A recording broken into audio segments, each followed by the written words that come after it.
दोस्तों, अगर मैं आपसे यह कहूं कि आपकी शर्ट पर दाग लगे हैं तो क्या यह कहने से मेरे शर्ट पर लगे हुए दाग साफ हो जाएंगे? जाहिर तौर पर नहीं होंगे। लेकिन सियासत में बार बार ऐसा होता है। जब जब साहब की जवाबदेही तय करने के लिए सवाल खड़े होते हैं तो जवाब सवाल का नहीं आता, बल्कि दूसरा सवाल लाकर सामने पटक दिया जाता है। ताजा नमूना गुरुवार को संसद में तब देखने को मिला जब कांग्रेस नेता राहुल गांधी ने चीन को लेकर एक बार फिर से सवाल खड़े किए। उन्होंने कहा कि चीन ने 4000 किलोमीटर ले लिए, 20 जवान शहीद हो गए, लेकिन विदेश सचिव चीन के राजदूत के साथ में केक काट रहे थे। पीएम और राष्ट्रपति चीन को खत लिख रहे थे और यह बात सरकार नहीं बल्कि चीन के राजदूत बता रहे हैं। सुनिए राहुल गांधी ने और क्या क्या कहा है संसद के अंदर। 4000 किलोमीटर हैं, 4000 किलोमीटर चाइना ने ले लिए हैं और हमारे फॉरेन सेक्रेटरी उनके एम्बेसडर के साथ केक काट रहे हैं। 20 जवान शहीद हुए थे, उनकी शहादत की सेलिब्रेशन हो रही है केक काटकर। अब हम नॉर्मलसी के खिलाफ नहीं हैं, मगर नॉर्मलसी से पहले स्टेटस को होना चाहिए। हमारी जमीन हमें वापस मिलनी चाहिए। We should get our land back. It is also come to my notice that the prime minister and the president have written to the Chinese. We are not finding out from our own people. It is the Chinese ambassador who's telling the people of India that the Prime Minister of India and the President of India have written to them. Rahul Gandhi के इसी सवाल पर BJP नेता अनुराग ठाकुर को मिर्च लग गई। सवाल वो उल्टा पूछने लग गए। कहा कि अक्साई चीन किसकी सरकार में चीन के पास गया है? तब हिंदी चीनी भाई भाई कहते रह गए और आपकी पीठ में छुरा घोंप दिया गया। डोकलाम की घटना के समय कौन चीन के अधिकारियों के साथ चाइनीज सूप पी रहा था और सेना के जवान के साथ खड़े नहीं हुए? ये तमाम सवाल अनुराग ठाकुर पूछ रहे हैं राहुल गांधी के सवाल पर ही। माननीय अध्यक्ष जी, एक महत्वपूर्ण विषय जो आपके माध्यम से मैं सदन में उठाना चाहता हूं। जब से भारत आजाद हुआ तब से हमारी सीमाओं पर रक्षा करने की जिम्मेदारी भारतीय सेनाओं की थी। ऐसी कौन सी मजबूरी थी जब एक्साई चीन का एरिया किसके समय वो चीन ने हथिया लिया? किसकी सरकार थी? कब हिंदू चीनी भाई भाई कहते रहे और पीठ पे छुरा घोंपने का काम किया था? किसकी सरकार थी? कौन वो नेता थे जो डोकलाम की घटना के समय चाइना के अधिकारियों के साथ चाइनीज सूप पीते रहे और सेना के जवानों के साथ जाकर खड़े नहीं हुए?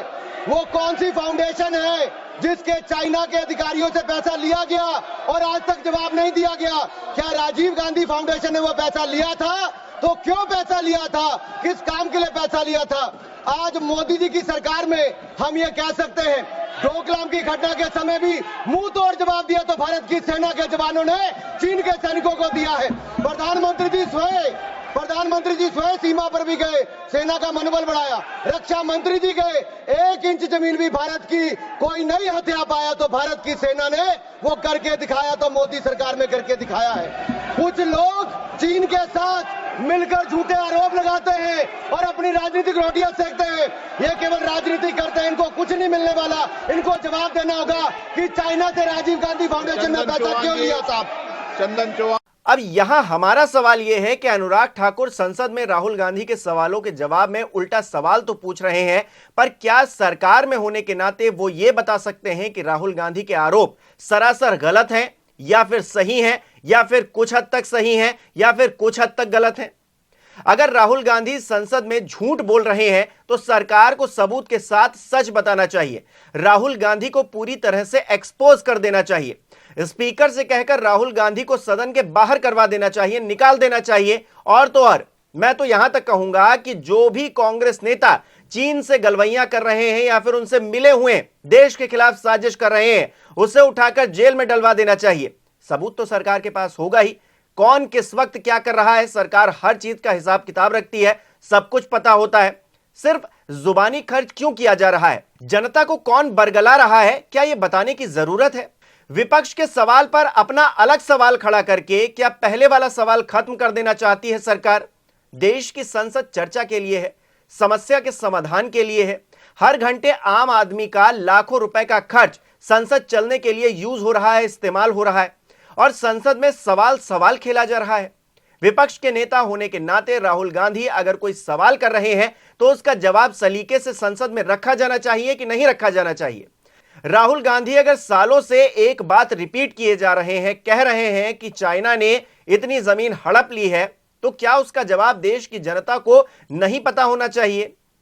क्या लाल आंख हम दिखा देंगे सिर्फ यह कहकर बात बन जाएगी? क्या एक अकेला सब पर भारी है कहकर क्या हम सब कुछ जीत लेंगे? अगर बिना आधार राहुल गांधी आरोप लगा रहे हैं तो सरकार का फर्ज है कि राहुल गांधी को एक्सपोज करे, ना कि पुराने गड़े मुर्दे उखाड़े। जो हो गया उसे बदला नहीं जा सकता, लेकिन आज बदलाव की कोशिशों से आने वाले कल को बदला जा सकता है। इसीलिए नई सरकार चुनकर आई है। कांग्रेस को रिजेक्ट किया है इस देश ने, और पिछले 10 सालों से नहीं बल्कि तीसरे टर्म में मोदी सरकार चल रही है, लेकिन उसमें मेहनत लगती है, काम करने के लिए मेहनत लगती है। सिर्फ कह देने से बात नहीं बनती है कि एक अकेला सब पर भारी है। उसके लिए आपको लाल आंख दिखानी पड़ती है, सिर्फ कहने से बात थोड़ी ना बन जाती है। Policy is about managing the external countries. You have given China 44,000 square kilometers of land.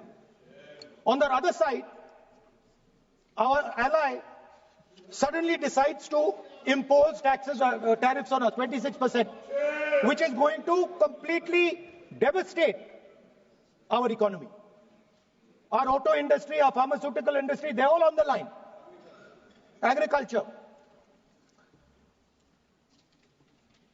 So I'm wondering, somebody once asked Indira Gandhi ji,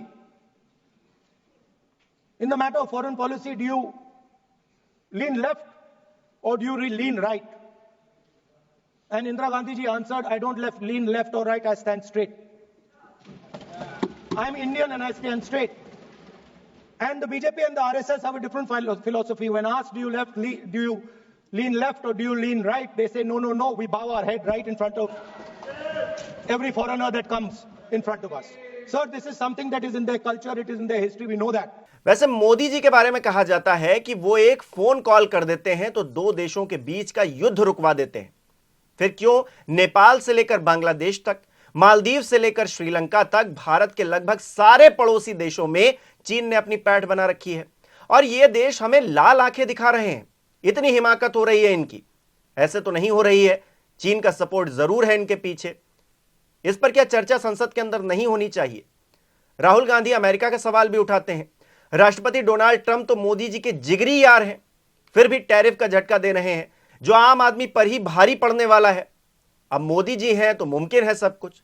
वैसे कहावत है कि सच को कितना भी छुपाया क्यों ना जाए, एक दिन ऐसा आता है जब वो सच बाहर आ जाता है और हर कोई उस सच से रूबरू हो जाता है। राहुल गांधी के आरोपों की सच्चाई क्या है? उम्मीद है कि यह भी जल्द ही बाहर आएगा। अगर राहुल गांधी झूठ बोल रहे हैं, मैं फिर से रिपीट कर रहा हूं, अगर राहुल गांधी संसद के अंदर झूठ बोल रहे हैं, झूठे आरोप लगा रहे हैं, तो उन पर भी कार्रवाई होनी चाहिए। और अगर राहुल गांधी झूठ नहीं बोल रहे हैं, सच बोल रहे हैं, तो फिर सरकार को जवाब देना चाहिए। और अगर कुछ ऐसी घटना हुई है तो पूरा देश एक साथ खड़ा है। हम सब लड़ने को तैयार हैं, हर स्तर पर सहयोग करने को तैयार है सरकार का। लेकिन बात छुपाई जा रही है, बात को घुमाया जा रहा है, सवालों पर सवाल दागकर उन सवालों को, जो मूलभूत सवाल है, उसको खत्म करने की कोशिश की जा रही है। तो इसे बर्दाश्त नहीं किया जाएगा। आपको क्या लगता है, क्या ऐसी चीजों को बर्दाश्त किया जाना चाहिए? क्या सच को बाहर नहीं आना चाहिए? कमेंट करके बताइए हमें।